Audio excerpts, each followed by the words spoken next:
पेण शहरातील रिंग रोडवरील छत्रपती संभाजी महाराज चौकात उभारण्यात आलेल्या शिल्पावरून झालेला वाद काही शमण्यास तयार नाही.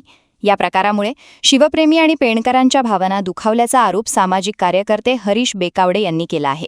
या प्रकरणाची सखोल चौकशी करून संबंधित बांधकाम अभियंता सुहास कांबळे यांचे तात्काळ निलंबन करावे, तसंच शिल्पासाठी खर्च झालेला 25 लाख रुपयांचा निधी त्यांच्याकडून वसूल करावा, अशी लेखी मागणी त्यांनी पेण नगरपालिका मुख्याधिकारी जीवन पाटील यांच्याकडे केली आहे.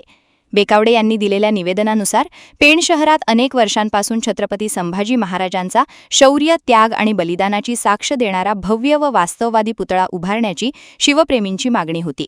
मात्र प्रशासनाने कोणतीही समिती गठीत न करता तसेच स्थानिक लोकप्रतिनिधी, इतिहासकार, शिल्पकार आणि शिवप्रेमी संघटनांना विश्वासात न घेता भौमितिक आकाराचे शिल्प उभारण्याचा आरोप त्यांनी केला आहे. या शिल्पामुळे जनतेत नाराजी निर्माण झाली आणि अनावरणानंतर काही तासांतच प्रशासनाला ते हटवावे लागले, असेही त्यांनी निवेदनात म्हटले आहे. या संपूर्ण प्रकरणाची जबाबदारी निश्चित करून दोषींवर कारवाई करावी, अशी मागणी बेकावडे यांनी केली आहे. तसेच या प्रकरणात लवकरात लवकर न्याय मिळाला नाही तर शिवप्रेमींच्या वतीने पेण नगरपालिका कार्यालयासमोर तीव्र आंदोलन छेडण्यात येईल, असा इशाराही त्यांनी दिला आहे.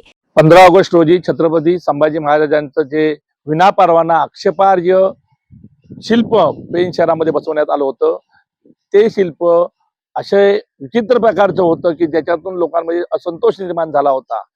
माझं म्हणणं एकच आहे की या शिल्प बसवण्याच्या वेळेस आपण खासदार, आमदार, नगराध्यक्ष, नगरसेवक, विविध शिवप्रेमी संघटना, काही इतर संघटना, लोकप्रतिनिधी, इतिहासकार, तज्ज्ञ यांची समिती नेऊन निर्णय घेतला होता का? बांधकाम अधिवेशनाला हे कळत नाही का? छत्रपती संभाजी महाराजांचं शौर्य काय, पराक्रम काय, बलिदान काय हे त्याला माहित नाही का? मग असा महाराजांचा अपमान करणं हा पेणकरांचा महाराष्ट्रात झालेला अपमान आहे आणि पेणकरांची नाचक्की झालेली आहे. याला जबाबदार सुहास कांबळेच आहे. ह्या बांधकाम अभियंत्यांनी 25 लाख खर्च दाखवलाय. तो खर्च कुठे दिसतोय? 25 लाख खर्च हा स्वतः लाटलेला आहे. तो त्याच्याकडून वसूल केला गेलाच पाहिजे.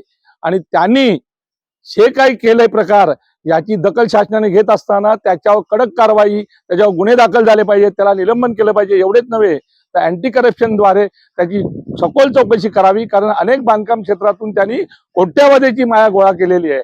आणि हा पेणकरांचा अपमान, महाराष्ट्रात झालेला अपमान कोणतीही जनता सहन करणार नाही. तर याबाबत शासनाने कठोर निर्णय घेऊन त्याला शिक्षा द्यावी ही पेणच्या जनतेची मागणी आहे. नाही तर त्यांच्या जनतेच्या आक्रोशाला शासनाला सामोरं जावं लागेल.